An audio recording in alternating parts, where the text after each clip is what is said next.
What's going on, you guys? Welcome back to another episode of Rand Kyle Everything Sports Podcast. Today I'm going to go through my college football top 10. A lot of really good teams this year. It's a hard top 10 to make out, but I'm going to start off at number 10. I have Louisville, 10-1, played some really good competition this year and done really well.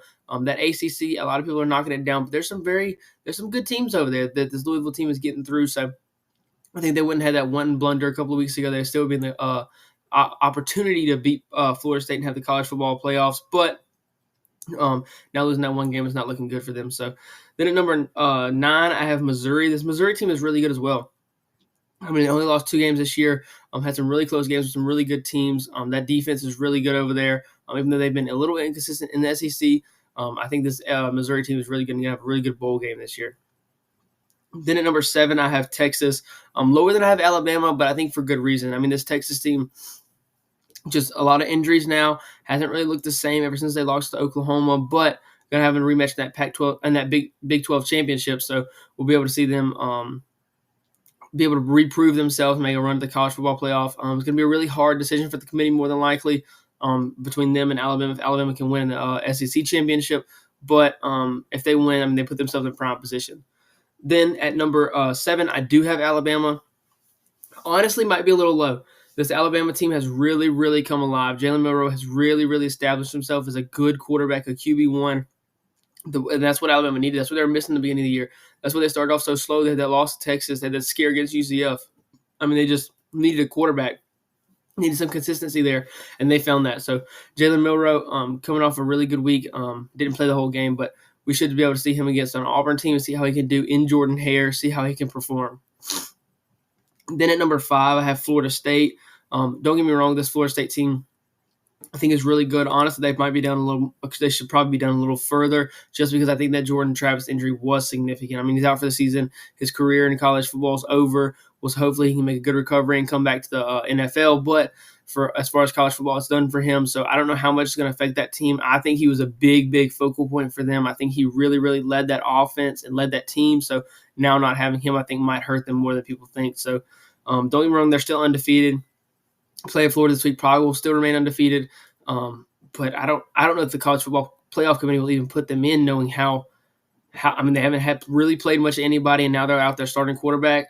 I just really feel bad for this Florida State team. They had a lot going for them, but for now I still have them sitting at 6. Then at number 5, I have Oregon.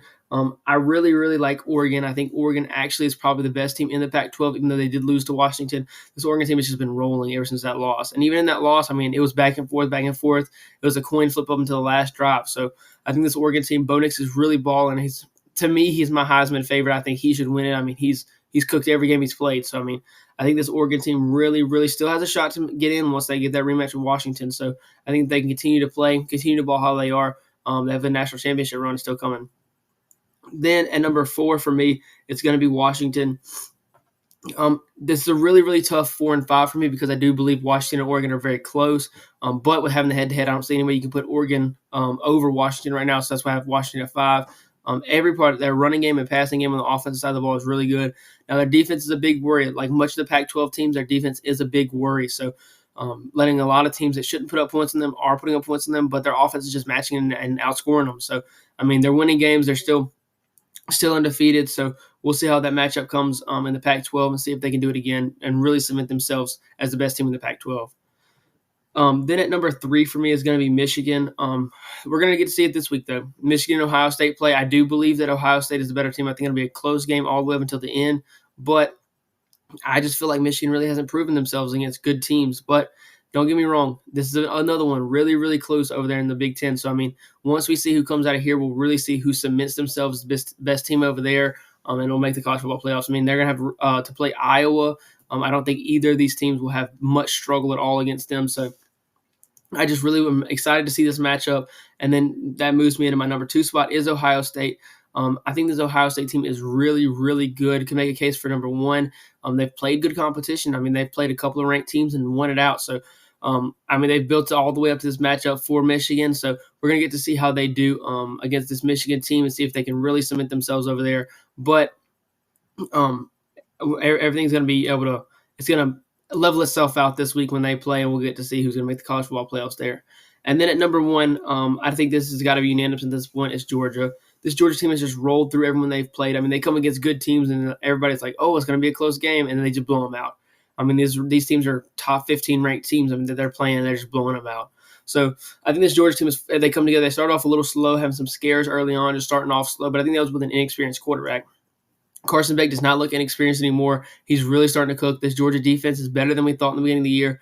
Now that Carson Beck is settling in, this team isn't starting off slow. They're running away on teams in the first half, and teams just can't catch up in the second half. So I think this Georgia team is the best in the nation, and they're my favorite to win it all again this year. I mean, I think they're going to go three-peat. I don't think that they're really going to have much struggle with Alabama, and I think Alabama's a good team. So seeing the SEC championship, I think they'll really run through Bama, and I think they'll run through much of the playoffs. So that's going to be my top 10 for the college football final week this week. Got rivalry, got a lot of good games. So hope y'all enjoy it, and I hope y'all enjoyed this, and we'll see y'all next time.